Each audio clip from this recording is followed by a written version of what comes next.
glorify you in this place. Thank you, Lord God. Thank you, Jesus. Panginoon, maraming salamat po sa araw na ito. Tunay nga po na kayo ang Diyos na sumama sa amin, Panginoon, na patuloy na sumasama sa amin. We thank you, Lord God. Ngayon po sa huling linggo ng buwan ng November, we praise you and we glorify you. Salamat, Panginoon, sa patuloy na pagpapala mo sa aming mga buhay, patuloy na pagsama mo sa amin, at patuloy na pag-ibig mo sa bawat isa. Lord, we thank you for your faithfulness. We thank you for your goodness. Panginoon, patuloy nga po namin babalikan ang lahat ng magagandang bagay na ginawa mo sa aming buhay. Kung paano niyo po kami niligtas, kung paano niyo po kami pinagtagumpay. Alam namin, Panginoon, na kami ay patuloy na magtatagumpay dahil kami po ay nananatili sa iyo. Lord, thank you for your love. Lord, salamat dahil ngayon po ay mayroon kaming dahilan upang papurihan ka, upang itaas ang iyong pangalan, at ang pagkakaligtas niyo po sa amin ay sapat ng dahilan para kami, Panginoon, ay magdiwang, kami magpasalamat at itaas ang iyong pangalan. Lord, thank you for your love. Thank you for your faithfulness. Salamat po sa bawat isa na narito ngayon. May we worship you in spirit and in truth, and may we worship you with all our beings, Lord God. Dahil lahat po ng mayroon kami ay nagmula sa iyo, at ito po ay para sa iyo rin, aming Panginoon. Lord, maraming salamat po sa iyo lahat ng papuri, pagsamba, pagdakila sa pangalan mo lamang, Jesus. Amen and amen. Ulitas mo natin sa aming Panginoon. Ang pag-ibig po ng Panginoon ay hindi nagmamahal.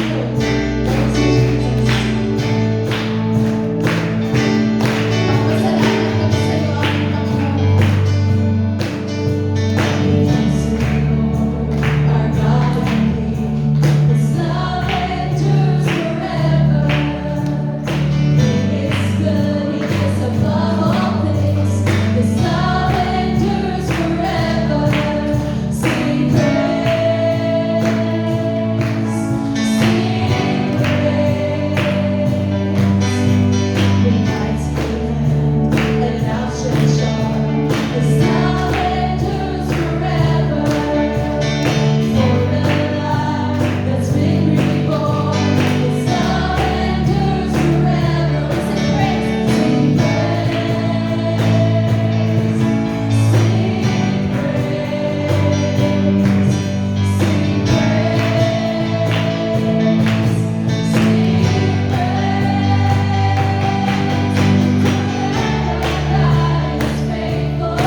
deserve all the glory, all the honor, and all the thanksgiving, Lord God, because you are great.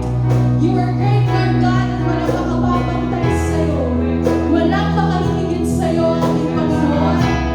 You are great, forever great, Lord Jesus. Oh, hallelujah. We will sing. You deserve the glory and the honor.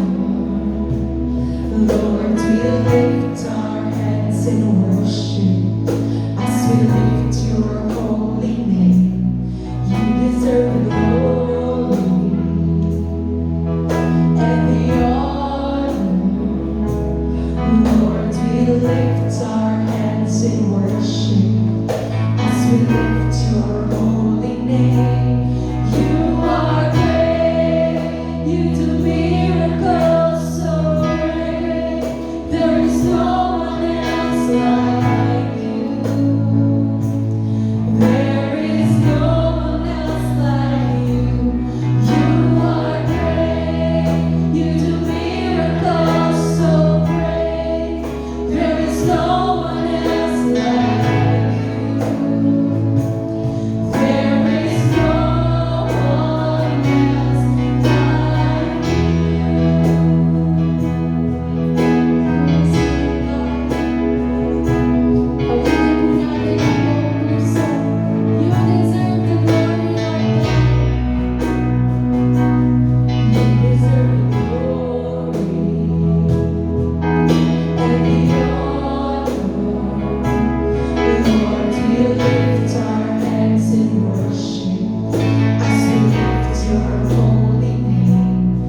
is our God. Let's sing one more time. You are the name. You're the name above all names. You are worthy of all praise. And my heart will sing how great is our God. Let's sing how great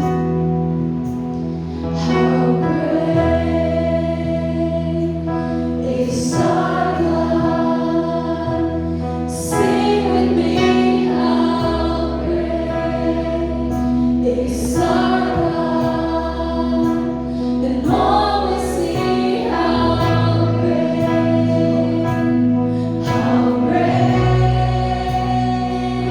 is our God.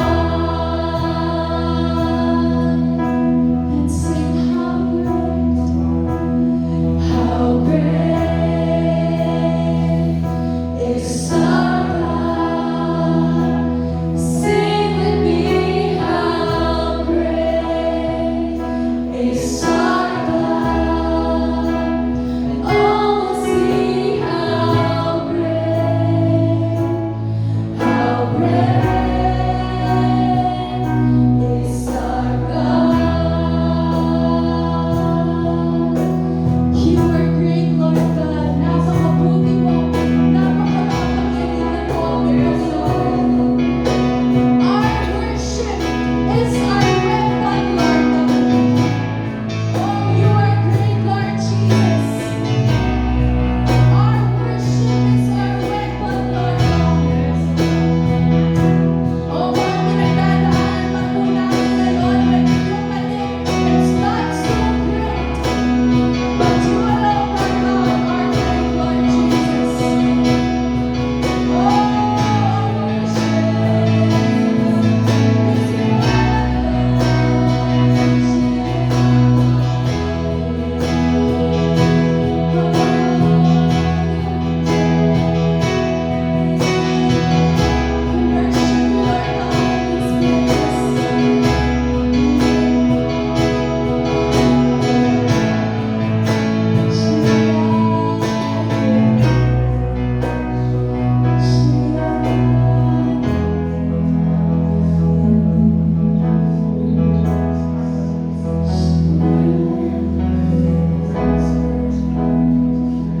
Kami po'y nagpupuri, Panginoon. Katulad po ng mga Israelita na sinamahan mo. They were praising you and they were worshiping you even before they won the battle, Lord God. Kaya po, Panginoon, sa aming mga sitwasyon, kahit parang hindi pa namin nakikita ang katagumpayan, Lord God, we are already praising you. Because in your presence, Lord God, victory is sure. Tiyak ang katagumpayan sa iyong presensya, aming Panginoon. Kaya po, Lord God, we will praise you in the storm. We will praise you in the battle. We will praise you in the midst of heartache, Lord God. We will praise you, Lord God, sa anumang sitwasyon ng aming buhay. Because our praise is our weapon. And when we praise you, tiyak ang katagumpayan, Panginoon, sa aming mga buhay. And we will continue to lift up your name. To lift up the name of Jesus. Our heart will sing that you are great. Let's sing one last time, you're the name. You're the name above all names. You are worthy of all praise. And my heart will sing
sila. Dito po, walang nakaupo ay nag-preach sa Bimba, maaari siya umalis. Nandiyan na siya ngayon. Pero nag-prepare ako. Pero siya po ang mag-preach ngayong umaga. Sino po ang gusto muna magpatotoo? Meron bang ginawa ang Diyos sa inyong buhay sa nakaraang isang linggo? Baka gusto niyo naman ipagsigawan at sabihin kung gaano mabuti ang Diyos sa inyong buhay. Or may naalala po ba kayong salita ng Diyos na inyong pinanghawakan sa linggong ito na gusto ninyo ipagsigawan sa ating Panginoon sa araw na ito? Diba, every Sunday, gagawain tayo, or may mga life group na pinupuntahan. Ano yung pinanghawakan mong salita ng Diyos na naging totoo sa iyong buhay sa linggong ito? Yan ang buhay ng isang Kristiyano. May pinanghahawakan siya na pangako ng Diyos. Kasi yung pangako ng Diyos na yun lang ang hindi nagbabago. Yun lang ang totoo, tunay, at hindi nagbabago. Kaya dapat, lagi tayong merong tangan-tangan na salita ng Diyos, hindi lang sa ating mga notebook na sinusulat, kundi maging sa ating mga puso, sa ating isipan. Sino po?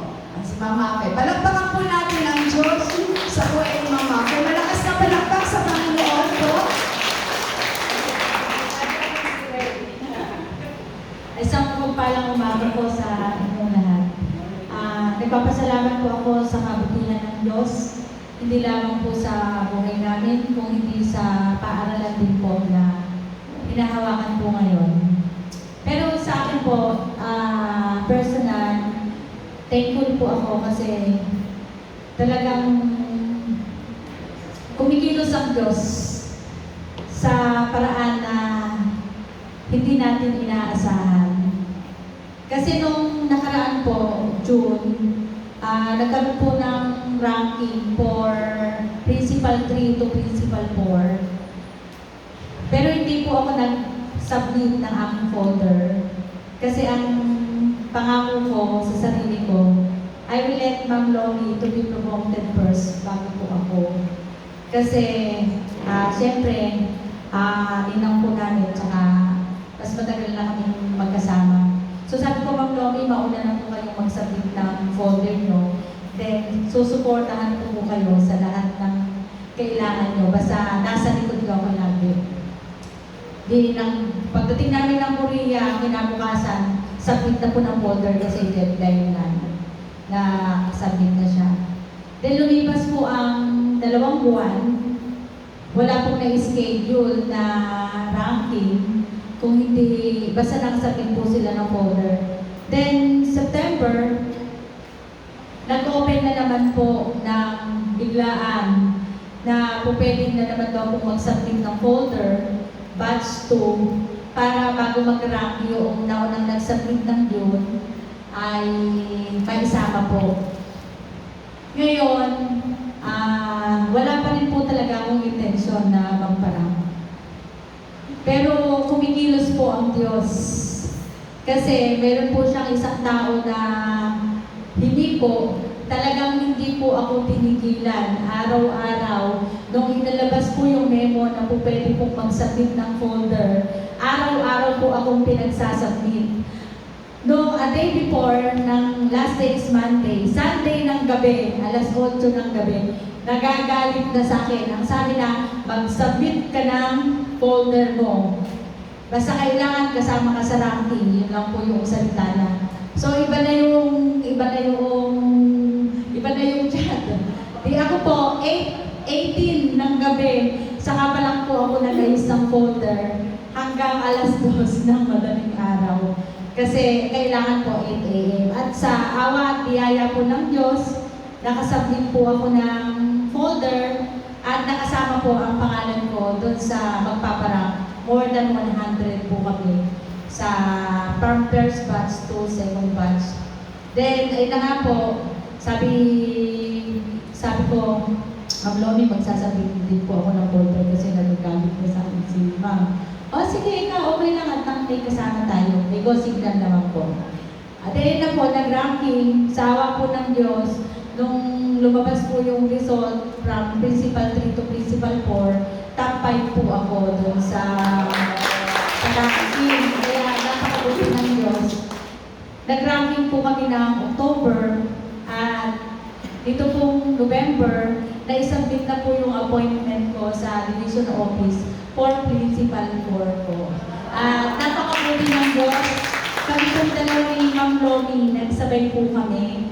At ito pa rin po yung kauna-unahang item ng Principal 4 dito po sa distrito ng Licab.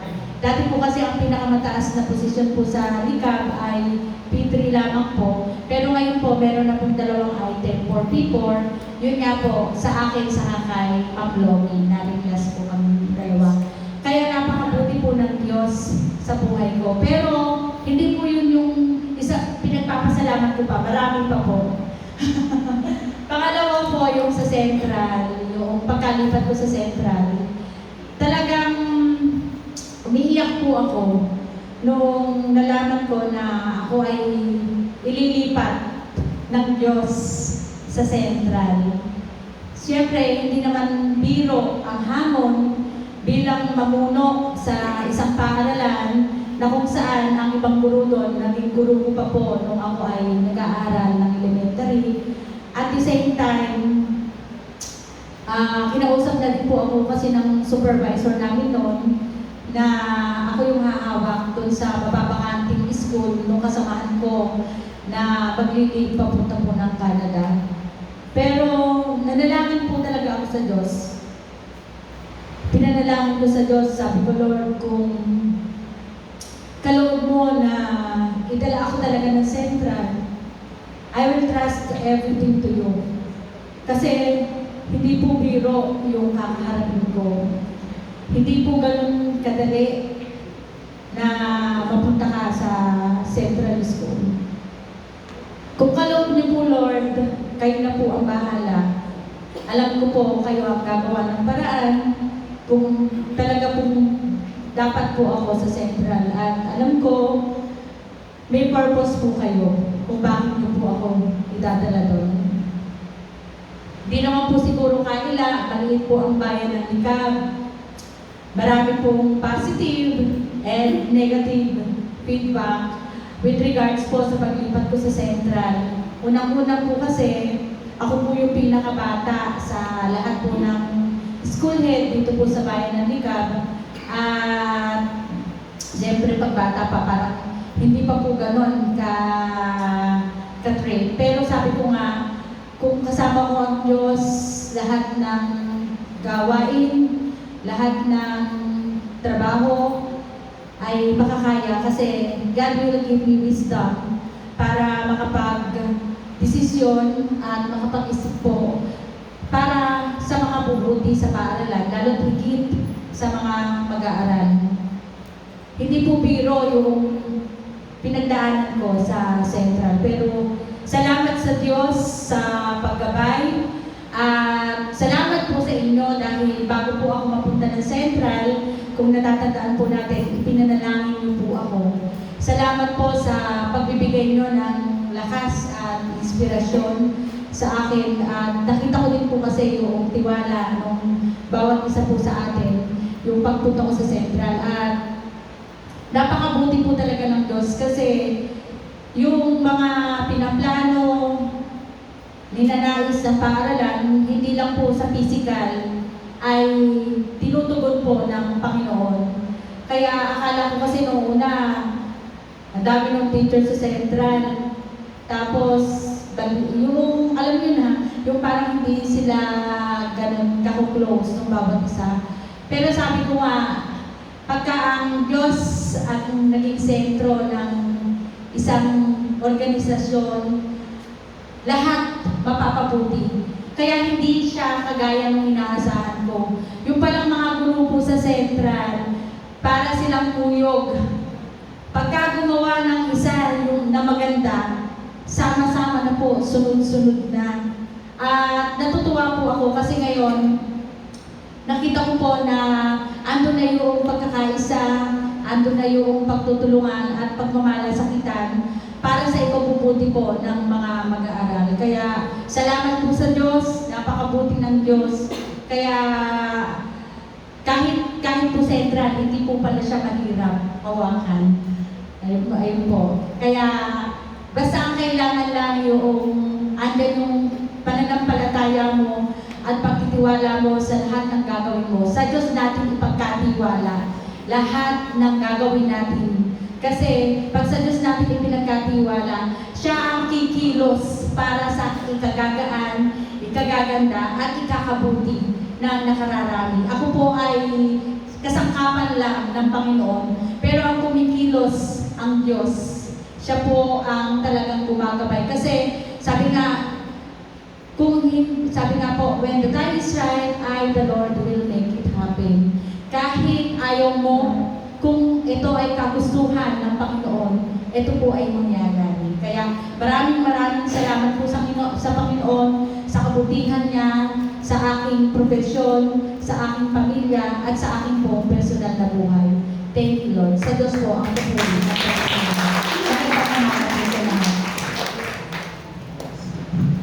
Praise God. Maraming salamat po, Mama Fe. Nakaka-inspire naman na kwento na pagkilos ng Diyos sa buhay. Nagkagaya ninyong mananampalataya. Alam niyo po, ang prayer ng mga magulang, ang prayer ng mga bawat isa na nagpapaaral ng kanilang anak ay magkaroon ng paaralan na kung saan ang mga anak nila ay masusubaybayan ay puso ng mga teachers. Kaya kasagutan po sa panalangin ng mga magulang ang kagaya ninyo na nananampalataya sa Panginoon at nagtitiwala sa kilos ng Diyos. Kaya salamat sa Panginoon at kasama ka namin sa His Church at katugunan ng panalangin namin. Napakabuti ng Diyos. Alam niyo po, mag-exhort na lamang po ako bago si Pastor sa kanyang preaching or susundan niya po. Dahil napapanahon ang patutuo ni Mama Fe tungkol sa panalangin po ang pinabasa ko kanina. Panalangin ng isang biyuda, panalangin ng nangangailangan ng tulong. Sa Lucas chapter 18, verses 1 to 8, babasahin ko po. Sabi po rito, isinalaysay ni Jesus ang isang talinghaga upang ituro sa kanila na dapat silang laging manalangin at huwag mawalan ng pag-asa. Sinabi niya, sa isang lungsod ay may isang hukom na walang takot sa Diyos at walang iginagalang na tao.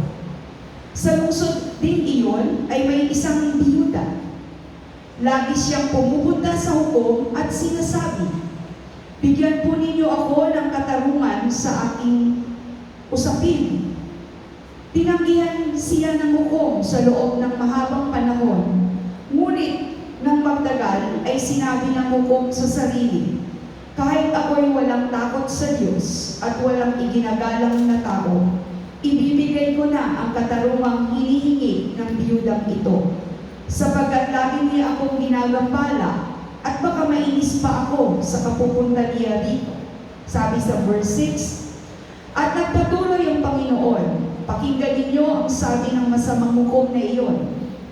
Ngayon, ipagkakait kaya ng Diyos ang katarungan sa kanyang mga hinirang na dumaraing sa kanya araw-gabi.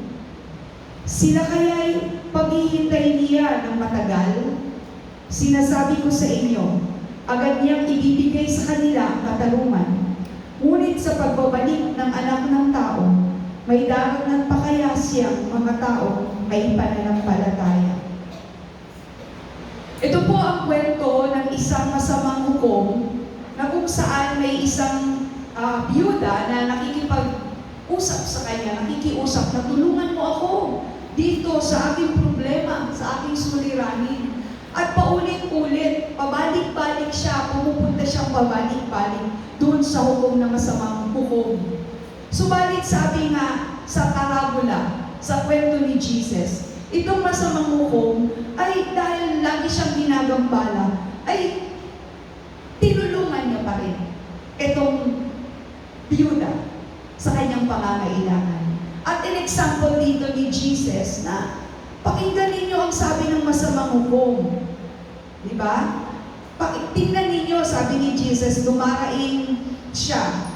Sila kaya'y paghihintayin niya ng matagal? Sa ating mga panalangin, ang Diyos lagi ang tumutugon. Sa patuloy nating paglapit sa Diyos, ang Diyos ay tumutugon sa ating mga panalangin. Alam niyo po, patutuo lamang bago dito sa mga verses na alala ko lamang po ano. Nung ako ay hindi pa naglilingkod sa Panginoon na kagaya ng pag-awit, ako noon ay nagsisilbi sa Diyos sa isang opisina, sa Secretariat's Office, na kung saan ito ay pinangungunahan ng isang lingkod ng Diyos. Pero nag-desire ang puso ko na, Lord, gusto ko po umawit sa iyo.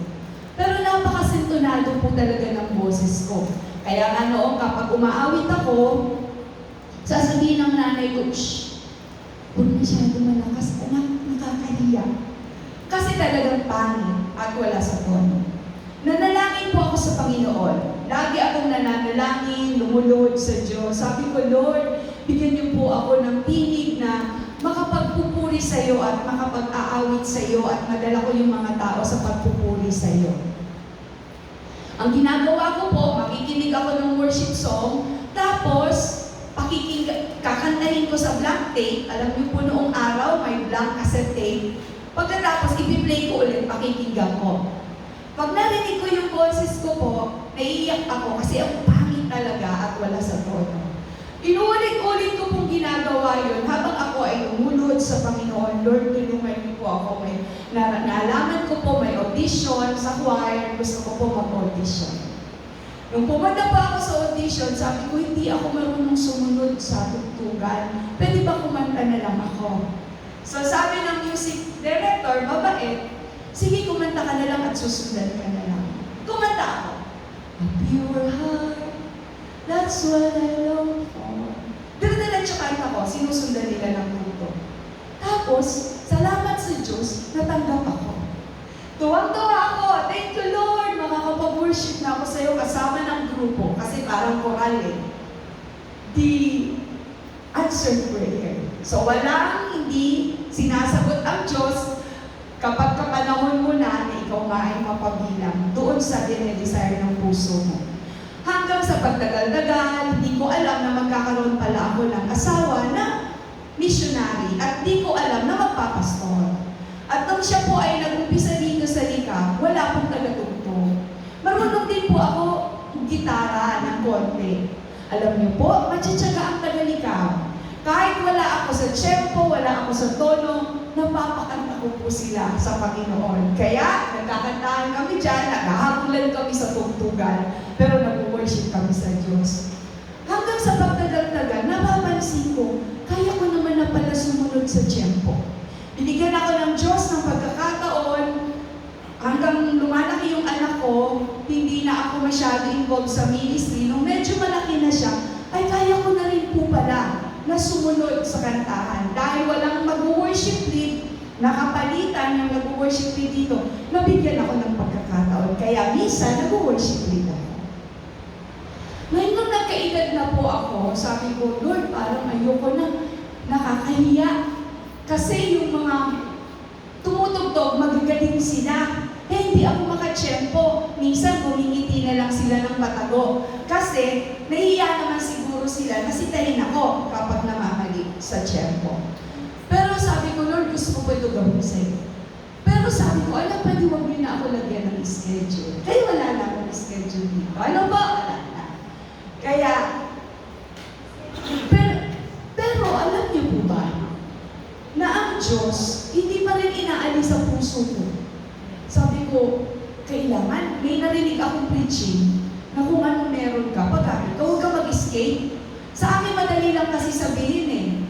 Huwag niyo na ako i-schedule, susunod sila sa akin. Eh, paano kung ako yung tagasunod at in-schedule ako, ayaw pa ba ako? Kailangan ko sumunod sa Panginoon. Nagpunta po kami sa Thailand. Binigyan ng pagkakataon na pumunta sa Thailand. Walang mag-worship lead. Si Dr. Rakit lang at ako. Kailangan salitan kami. Mabuti ang Diyos na kahit na nagtagalog ako doon at magkawanan sila, kahit na nga ba yung introduction ko ay pangalawang kanta at ang inawit namin yung unang kanta, nagpapasalamat ako sa Diyos at nakapagpapuri pa rin sa Panginoon. Kaya hanggang sa pagtanda ko, alam ko na yung desire ng pusong ito, kagaya ng biyuda, nang siya ay humihingi sa Diyos, ay binigyan ng Diyos. Ang tao lang naman ang umaatras at nagbabago, pero ang Diyos hindi nagbabago. Amen? Hindi nagbabago ang Diyos. So, ngayon po, kailangan, tungkol po ito sa pananalangin, na pag-uusapan natin. Ang pananampalataya ay dapat manalangin ng may pagtsatsaga. Kapag tayo ay nananampalataya, patuloy tayong mananalangin sapagkat ang Diyos na makatarungan ay tutugon sa iyong mga panalangin. Lagi siyang tutugon. Dapat persistent ka. Kung paano ka nagtsaga na ligawan ng asawa mo ngayon, kailangan ikaw ay matyaga higit pa sa paglapit sa Diyos kung ano man ang iyong pangangailangan. Dahil ang Diyos ay tapat. Hindi po siya nagbabago. Nananatili siya. Pag sinabi niya, gagawin niya. Dito po makikita natin na nagturo si Jesus tungkol sa paglapit sa Panginoon sa pamamagitan ng pananalangin. Mahalaga ang panalangin. Ikaw, estudyante ka. Huwag kang magsawa. Manalangin ka sa Diyos. Magulang ka, tatay ka, nanay ka, naghigipit ka, lumapit ka sa Panginoon. Dapat ikaw, ang tao na nananalangin, na persistent siya nananalangin, hindi siya nawawala ng pag-asa. Hindi siya nangihina. Pangalawa, hindi siya nawawala ng pag-asa. Hindi nawawala ang paningin niya doon sa hinihingan niya sa ating Panginoon. So number 1, ang isang taong nanalangin ay hindi nawawala ng puso sa pananalangin. Laging nananalangin. Huwag masisiraan ng loob. Mga nanay, huwag masisiraan ng loob. Dahil ang panalangin natin, kahit na tayo mawala na sa sanlibutan ito, sasagutin pa rin ng Diyos. Nangyari na po yan sa buhay ko at sa buhay naming magkakapatid. Ang panalangin ng nanay ko noon para sa kapatid ko, hindi niya na nakita ngayon, pero tinugon ng Diyos nung siya ay wala na. Kaya hindi nasasayang ang ating pagdulog sa ating Panginoon. So kailangan huwag mawawalan ng puso sa pananalangin. Pangalawa, huwag kang mawawalan ng pag-asa. Huwag mawawalan ng pag-asa. Di ba sa 1 Thessalonians 5:16-17, never stop praying. Pray without ceasing. Be joyful always. Pray at all times. Makipag-usap ka lagi sa Diyos. Habang ang tao ay laging nakikipag-usap sa Diyos, mas lalo yan nagiging mapagpakumbaba at nagiging masunurin sa Panginoon. Mapagpakumbaba na sundin ang kalooban ng Diyos, laging masayahin, puno ng pag-asa, kahit nag-aalala, siya ay umaasa sa pagkilos ng Diyos. Alam niyo po, naalala ko yung patotoo ni Ma'am Mafe, hindi siya magsusubmit dahil nga may gusto siya na kailangan mas mauna sa kanya. No? Pero ang Diyos nakakakita ng puso ng tao. May ginamit ang Diyos na tao para siya magpursige doon sa malamang hindi niya alam ng tao, di alam ng tao, pero sa yung desire ng puso niya, sa kaibuturan ng puso niya, hindi man niya sabihin, alam ng Diyos. Alam ng Diyos, hindi man natin sabihin, hindi man natin aminin, pero hindi pa natin alam, pero alam na ng Diyos. Kaya nga, tinutugon ng Diyos ang ating desire, o kahit na hindi natin din-desire, para tayo ay lubusang magpuri sa Panginoon. Kaya nakapagpapatotoo tayo sa kabutihan ng Diyos. Never stop praying. Pray without ceasing. nga natin sa 1 Thessalonians chapter 5. 16. Magalak kayong lagi, palagi kayong manalangin, at magpasalamat kayo pagkat ito ang kalooban ng Diyos para sa inyong pakikipag-isa kay Kristo Jesus. Huwag ninyong hadlangan ng Espiritu Santo. Huwag ninyong baliwalain ang anumang pahayag mula sa Diyos. Suriin ninyo ang lahat ng bagay at panghawakan ng mabuti. Lumayo kayo sa lahat ng uri ng kasamaan. Sinasabi dito ng Panginoon na sa ating pagpapasalamat sa Kanya,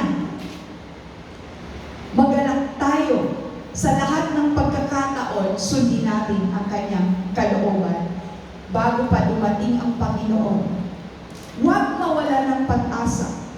Ano yung remedy ng discouragement? Kapag ikaw ay nadi-discourage na, nalulungkot na, kailangan mo pang mag-continue na mag-pray. Patuloy na manalangin. Huwag bibitaw. Huwag manghihina. Tuloy ang tiwala sa Diyos. Amen?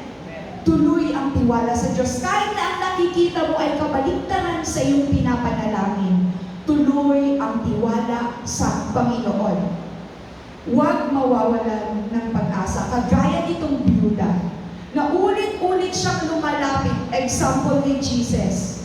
Ulit-ulit siyang lumalapit doon sa hukom at sinagot ng Panginoon, ano pa kaya kung sa tatay natin sa langit na tayo'y lumalapit?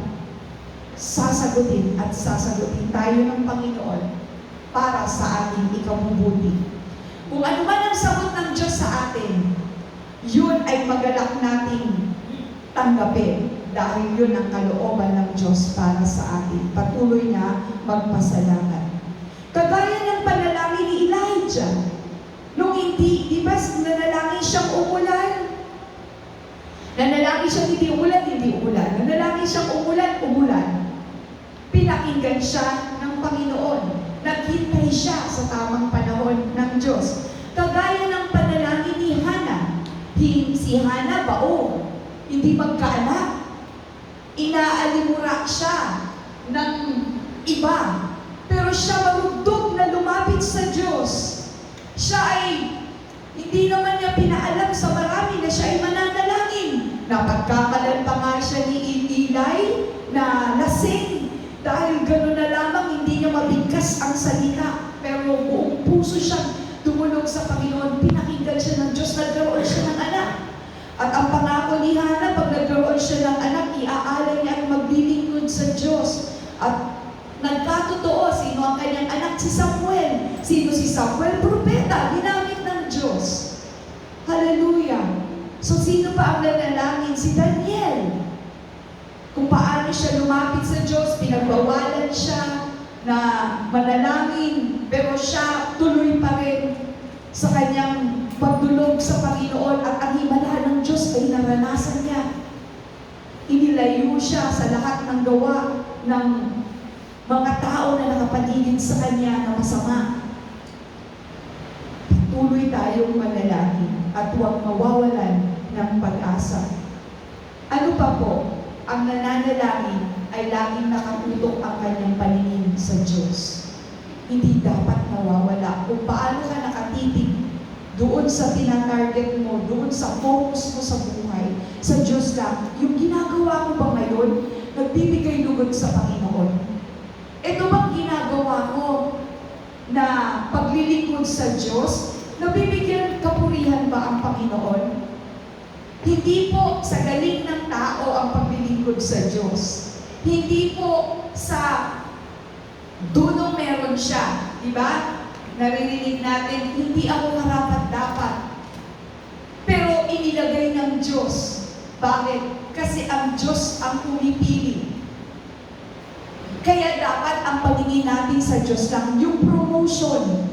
Promotion mo sa trabaho, promotion mo sa buhay, promotion mo sa ministry, ang naglalagay po sa iyo, sa promotion na yan, ay ang Diyos, hindi ang tao. Kaya yung tingin at pagtingin natin, dapat nakatutok lang sa Diyos. Para hindi sasama ang loob mo kung mabanggit ka man ng tao o hindi. Ma-acknowledge ka man ng tao o hindi mahalaga yon. Ang mahalaga, ito ba ay nagbigay kaluguran sa aking Panginoon at ang Diyos ba ay nabigyang kaluguran sa aking ginawa at ginagawa. Bilang isang tatay or magiging tatay, bilang isang nanay o magiging nanay isang araw, turuan natin ang ating mga anak or ikaw lola na sa iyong mga apo, turuan natin sila na anuman ang gawin mo apo, anuman ang gawin mo anak, kailangan ay nagbibigay yan kaluguran sa Diyos, hindi sa tao. Mag-aral ka ng mabuti para ang mapapurihan ang Diyos. Alam niyo po, yung mga disappointments, discouragement, yung lungkot, yung mga mararamdaman ng isang tao na wala nang kawalang pag-asa ay hindi dadaan sa isang tao na sa Diyos lang nakatingin. Kung sakali man na makaranas siya ng discouragement sa kanyang buhay, alam niya bumalik at sa Diyos ulit tumingin. Amen? Kaya nga sa pananalangin ng biyudang ito, an example ni Jesus, magpatuloy kayo sa paglapit sa Panginoon dahil ang Diyos ay tumutugon. Huwag tayong mawala ng pag-asa. Ano ang gusto nating maiwan sa ating mga anak na legasiya na kailangan na makikita nila na mapapupurihan ang Diyos? Idulog natin sa Panginoon. Sasamahan tayo ng Diyos. At yung mga anak natin at kaapu-apuhan, sila rin po ay maglilingkod sa ating Panginoon. Napakahalaga po na ang kayamanang ito na pagkilala sa ating Panginoon ay maipamana natin sa ating mga anak at kaapu-apuhan upang sa kanilang paglakad din po at pagsunod sa Diyos ay mag-glorify ang Panginoon, wala nang iba. Huwag nating hahayaan na mabalik ang paningin ng ating mga anak sa bagay na walang katuturan. Ano yung bagay na walang katuturan? Yung mga bagay na pangmundo lamang, pang-ibabaw, yung nabubulok, yung nawawala, yung naiiwanan dito. Kailangan yung salita ng Diyos ang ibaon sa puso ng ating mga anak. Tulungan at turuan natin sila na ang salita ng Diyos ang kanilang ma-memorize. Huwag nating hayaan na sila ay manatili doon sa uso, sa trending, kahit sa sayaw, kahit sa mga awitin. Turuan natin ang ating mga anak na anak, ito ang kailangan mo. Yung mga awitin makalangit ang kailangan mo. Focus tayo. Sa habang tayo ay hindi nawawala ng puso at pag-asa sa Diyos, at ang paningin natin ay sa Diyos lamang, ituro natin sa apo, sa anak. Kapag siya ay kumendeng ng pagkaganda-gandang kendeng, subalit hindi naman yun nag-glorify ang Diyos, sabihin natin sa ating mga anak. Ngayon po, napaka-luwag. Minsan kahit mga Kristiyano na susway ng gawa ng mundo, akala yung ginagawa ng anak ay pagkaganda-ganda. Pero kapag sinerch mo, tinignan mo ang meaning ng kanyang ginagawa at inaawit, ang nag-glorify pala si Satan, hindi ang Diyos. Kaya, bakit ko ito sinasabi? Kasi parang lola na rin ako. May pamangkin ako. Maganda yung pagkakaawit niya. Yung narinig ni Precious, Mama, demonic yan. Di ba? Ang ganda-ganda ng pagkakaawit ng bata. So maraming mapaglinlang sa panahon ngayon. Tayo may mga edad na kailangan maging mas pagsiyasat po tayo. Kasi akala natin natutuwa lang tayo sa ating mga anak at mga apo dahil sila ay nagiging magaling. Pero ano ang ginagawa nila? Sa paglaki ba nila, magagawa pa rin nila na paano natin maituturo sa kanila kung malaki na sila, na kung maliliit pa lang, kinukonsinti na natin. Sasabihin nila, bakit noon? Pinapayagan niyo po ako. Bakit ngayon sinasaway na ninyo ako?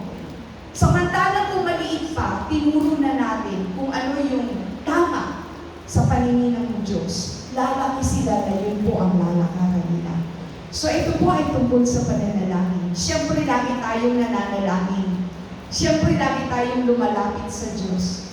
Patuloy tayong magpasiyasat sa Panginoon. Lord, turuan niyo po ako na maging maayos na magulang at mabuting magulang sa iyong harapan, na maituro ko sa aking mga anak ang dapat kong maituro.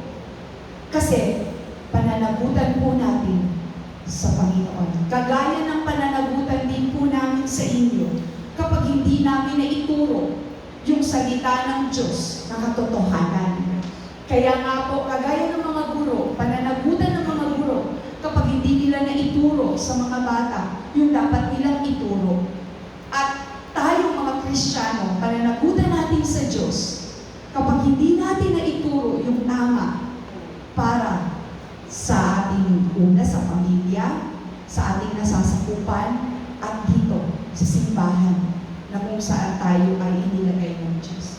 Kung kaya nga po, huwag mawawala sa paningin, patuloy na umasa sa Diyos, don't give up in your prayer. Kung may prayer request ka man ngayon na hindi mo pa natatanggap, tuloy lang po ang panalangin dahil ang Diyos ay tapat at hindi nagbabago. Tutugunin niya lahat ng inyong pangangailangan. Amen? Amen. Buo ba ang pag-asa ng mga anak ng Diyos? Amen. Praise the Lord. So, purihin natin ang Panginoon. Palagpakan natin ang Panginoon sa Diyos. Ang pagpuri. Praise God. Palakpak po sa Diyos na mahal. Napakaganda po yung ating pong napakinggan dahil kadugtog din po ito ng aking naihanda ngayong umagang ito. Medyo nalit lamang po ako dahil nag-preach po ako ng maaga doon po sa Giba. Napakabuti po ng Diyos dahil muli tayo po ay kanyang dinala sa lugar na ito. At malinaw sa ating pong napakinggan kanina yung panalangin ng isang babaeng balo na ang naging dahilan kung bakit tinugon ng Diyos ang kanyang panalangin dahil hindi siya nagsasawang lumapit doon sa hukom. Hindi siya nawalan ng pag-asa. Nanatili siya, nakafocus siya, na alam niya hindi siya paiintindihan ng hukom. Alam niyo po, ang isang taong nananalangin sa Diyos, dapat meron tayong ganong mindset, meron tayong ganong mentality, na pag tayo ay lumapit, alam natin na ang Diyos na nilalapitan natin ay hindi nagsasawa doon sa mga panalangin na ating nasasapit sa Kanya. Na alam natin, darating at darating yung takdang panahon na inilaan ng Diyos, igagawad niya ang kasagutan sa ating pong mga panalangin. At isang bagay ang tandaan po natin para lalo po tayong magtiwala sa Diyos, na hindi po tayo mawawalan ng pag-asa, na pag tayo ay lumapit sa Kanya, alam natin na hindi lamang pakikinggan ng Diyos at maririnig ng Diyos yung ating pong mga panalangin, kundi higit sa lahat, igagawad niya ang kasagutan. And we know na sa buhay po natin, naranasan po natin kung paano sumagot ng panalangin ng Diyos. Na meron sa atin, sandaling panahon lamang yung hinintay natin, sinagot ng Diyos. Pero marami naman sa atin, matagal na panahon ang hinintay natin bago sinagot ng Diyos ang ating pong mga panalangin. Pero meron din ilan sa atin na hanggang ngayon naghihintay pa para maranasan niya ang kasagutan ng kanyang panalangin. Isang bagay lamang ang ating pong tandaan para hindi tayo magsawa, para hindi tayo mawalan ng pag-asa at tayo ay magpapatuloy sa ating pong pananalangin. Tandaan po natin, kung nakayang gawin ng Diyos noon, kayang-kayang pa rin gawin ng Diyos sa panahon natin ngayon. Amen?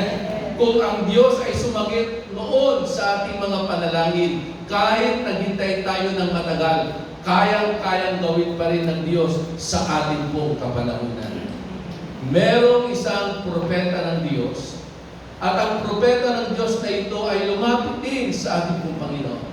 Siya'y nanalangin sa Diyos. At nakita niya kung gaano katindi ang kalalagayan ng bayan ng Israel. Na para bagang sa kanilang paningin at sa kanilang pangunawa, para bagang wala ng pag-asa. Para bagang ang Diyos ay hindi nagagawa ng maganda at hindi nagagawa ng kahanga-hangang bagay. Pero merong isang pangyayari sa kanyang buhay na kanyang naranasan at kanyang nakita at kanyang naalala na yung Diyos na kanilang pinaglilingkuran ay ang Diyos noon, ngayon at magpakailanman. Na yun yung Diyos na gumawa ng mga kahanga-hangang bagay noong unang panahon. At yun ang kanyang pinangawakan. Kaya nga dumating siya sa punto ng kanyang buhay, nung siya ay lumapit sa Diyos at siya ay nanalangin sa Diyos, ito ang laman ng kanyang panalangin. At dito sa laman ng kanyang panalangin, makikita po natin sa kanyang puso kung gaano siya kadeterminado, kung gaano siya kasigurado na hindi siya pahihindian ng Diyos. Amen? Tanong, bago ko basahin ang verse na ito, bago tayo manalangin sa umagang ito, ganun ba tayo lumapit sa Diyos? Ganun ba natin tinitignan ng Diyos sa ating mga buhay? Na yung Diyos na ating pong pinaglilingkuran ay hindi nagbabago. Na kung nakaya niyang gawin noon, kayang-kaya niyang gawin sa ating mga buhay at paulit-ulit niyang gagawin. Amen? Sa aklat po ng Habakkuk, chapter 3, verse 1 and 2. Sabi nga noon ni Propeta Habakkuk, this is the prayer of Habakkuk the prophet. At ito ang kanyang panalangin, sabi niya, Lord, I have heard of the news about you. I am amazed what you have done. Lord, sabi nga nun, Lord, do great things once again in our time. Hallelujah. Make those things happen again in our own days. Para bang sinasabi ni Propeta Habakkuk, narinig ko ang mga magagandang balita patungkol sa iyo. Ang mga kahanga-hangang bagay na iyong ginawa. Panginoon, sabi niya gano'n, Lord, this is my prayer. Please do it once again in our time. Hallelujah. Alam niyo kapatid, kailangan natin dumating sa ganitong kalalagayan ng ating pananalangin. Na huwag tayong makontento na naririnig na lamang natin yung mga kahanga-hangang bagay na ginawa ng Diyos noong unang panahon. Na hindi na lamang tayo makukontento na pag merong nagpapatotoo dito kung paano sinagot ng Diyos ang kanyang panalangin, kundi gusto rin natin that God once again will do it in our time and in our life. Anong gusto nyo?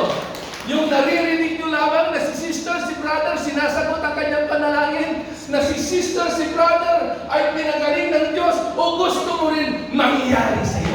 Amen? Amen? That's why Habakkuk said, Lord, my God, do it once again in our time, in my life, in my condition, in my situation, in my problem. Hallelujah. And then sabi niya pa, ang napakaganda dito, last, make those things happen again in our days. Na hindi lamang niya hinihingi, kundi kanyang sinasabi, Panginoon, gawin mo muli. Ibig sabihin, hindi bago yung gagawin ng Diyos, kundi ito'y ginawa na niya. siya ang Diyos ngayon, siya rin yung Diyos noon, at siya rin yung Diyos sa bukas. Kung ganoon tayo tumingin sa Diyos, if our mindset is like this, like Prophet Habakkuk, kapatid, hindi ka magsasawang lumapit sa Kanya. Hindi ka magsasawang umiyak sa Diyos. At sigurado, hindi ka rin magsasawang aasa sa Diyos. Amen! Kung sa tingin mo wala ng pag-asa, kung sa tingin mo wala ng magandang mangyayari sa ating bansa, kung sa tingin mo wala ng magandang mangyayari sa iyong anak, dahil give up ka na, sawa ka na, sa tingin mo ilang taon na ang lumipas, pero wala pa rin nangyayari, sawa ka na rin dahil wala nang nangyayari sa iyong panalangin, kapatid, do this prayer. And say to God, once again, Lord, kung nagawa mo noon, gawin mo rin sa aming panahon. Gawin mo rin sa aking buhay. Amen. At alam niyo, kapatid, ang Diyos na nagsabi, pag kayo ay tumawag, kayo ay aking pakikinggan. At ibibigay ko ang kasagutan ng inyong mga panalangin. At ito pa ang maganda, hindi lamang pakikinggan ng Diyos ang ating panalangin, hindi lamang sasagutin ng Diyos ang ating pong mga panalangin, kundi ipapakita niya pa sa atin ang mga kahanga-hangang bagay na hindi pa nakita ng iyong mga paningin. Kaya magtataka ka, bakit ganito lang yung prayer ko? Pero bakit ganito ang binigay ng Diyos? Ang hiningi ko lang naman, tall, dark, and handsome. Pero dinagdagan pa, mabait. Malalim ang isa. Amen. Kasi gano'n ang Diyos. So that you and me ay hindi magsasawang lumapit sa Kanya. Hindi magsasawang magtiwala sa Kanya. Amen. Alam nyo, kanina nasa Gimpa po ako, umiiyak yung mga tao. Kasi grabe ang luksan nila, grabe ang problema nila. Grabe yung kanilang pangamba dahil sabi ng NIA, hindi dadaluyan yung kanilang mga bukid ng irigasyon. Pero alam niyo po, sabi ko sa amin, ganoon din ang problema namin. Hindi lang yung sa ibang mga lugar, hindi dadaluyan ng tubig, pero katabi, bumuhos ang malakas na ulan. Ang problema naman namin, yung mga nagsabog tanim at yung mga namula, mo problema, maraming tubig.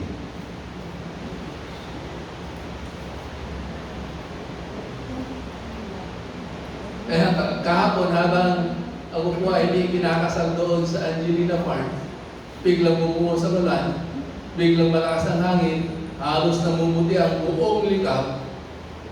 Sabi ko, tatlong araw yung aking sabog tanim. Pero praise God. Amen? Ang Diyos po ay mabuti. Amen.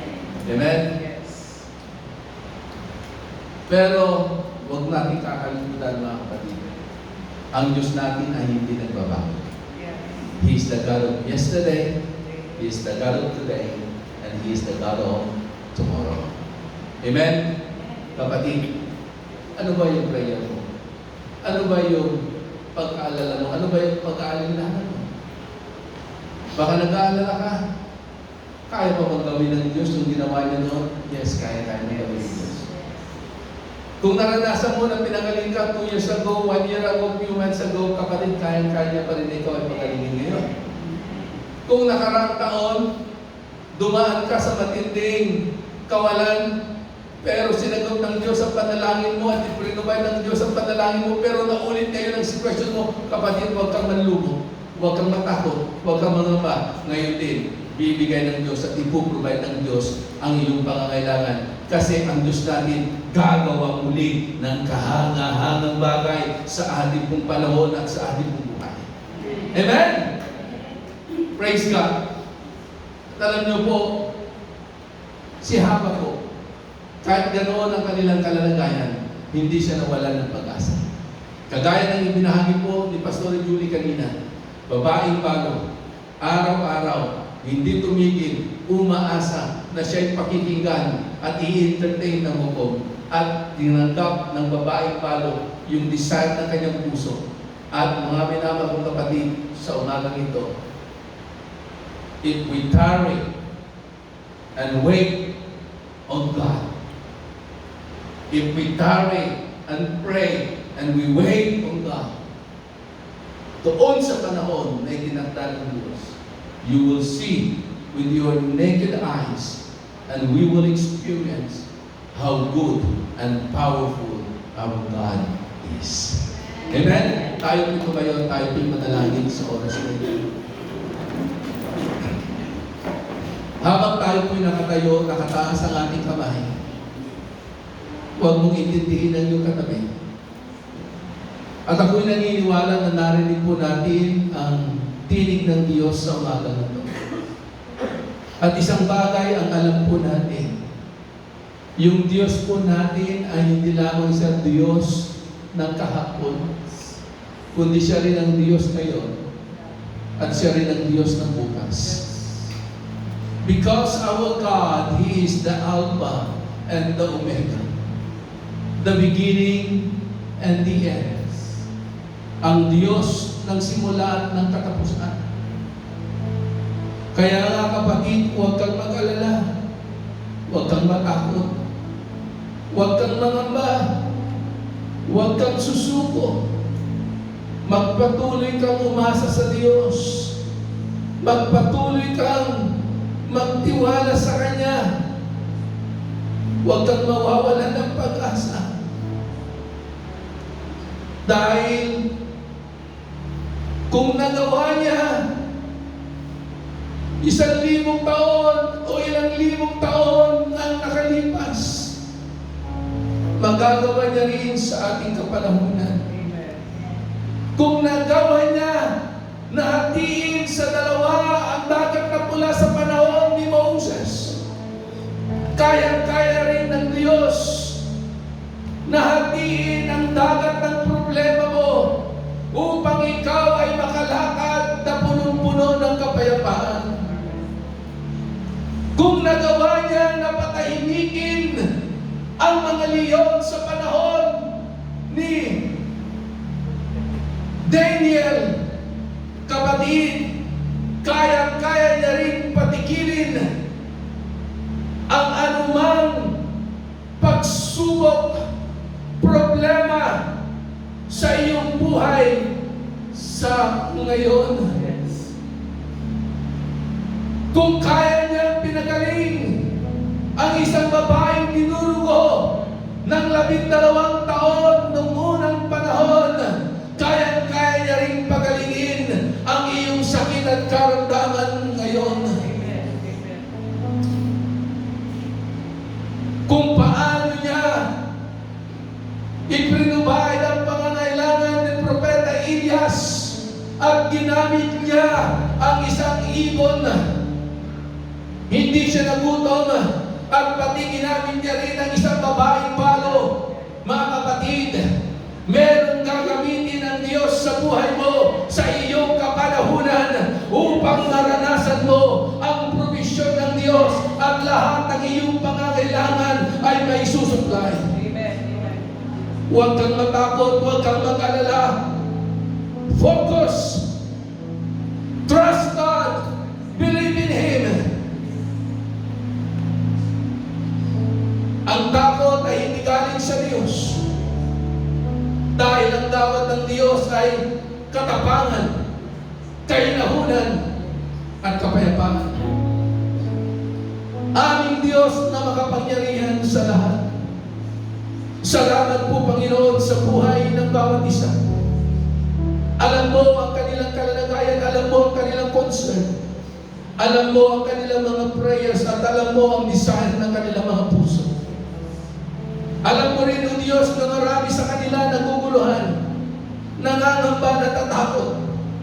At marami rin sa kanila, Panginoon, Lord, gusto nang sumuko.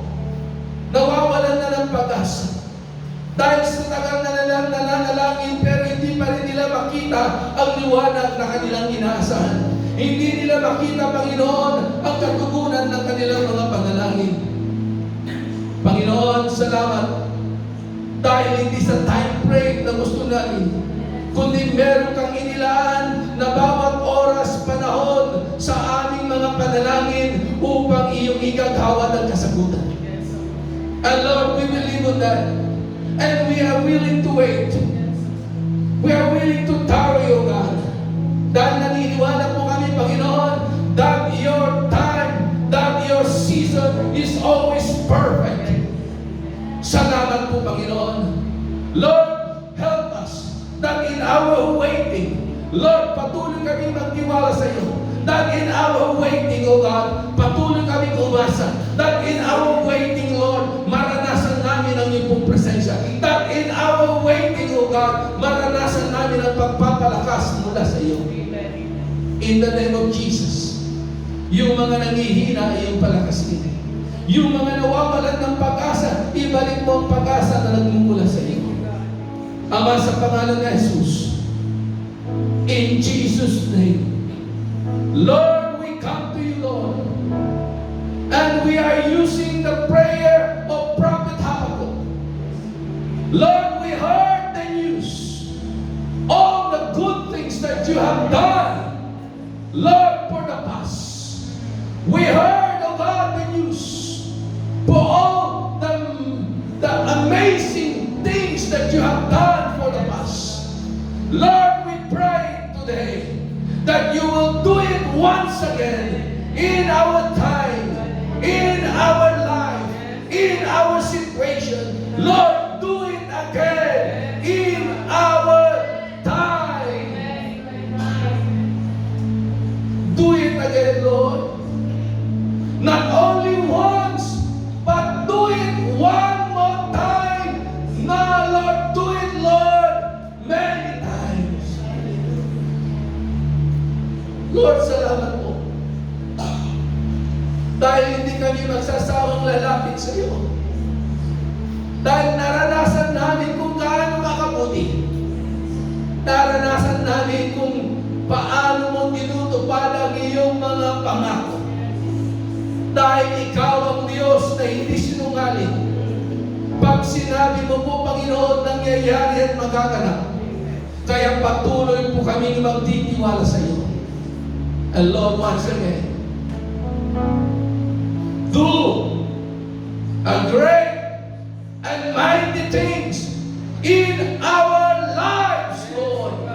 In Jesus' name.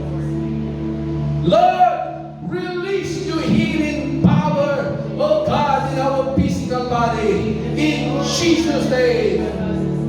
Lord, provide all our needs, oh God.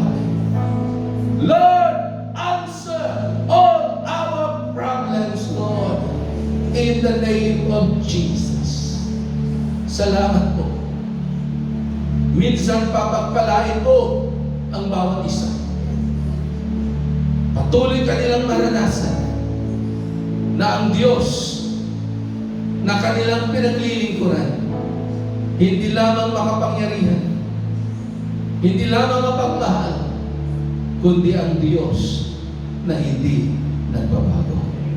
Kaya Ama, sa oras na ito, lahat ng aming mga panalangin ay aming iniingi sa dakilang pangalan, sa nag-iisang pangalan, sa pangalan lamang ng aming Panginoong Jesucristo. Ang lahat ay magsabi na Amen and Amen. Hallelujah! Praise God. Hindi po tayo makakapagod.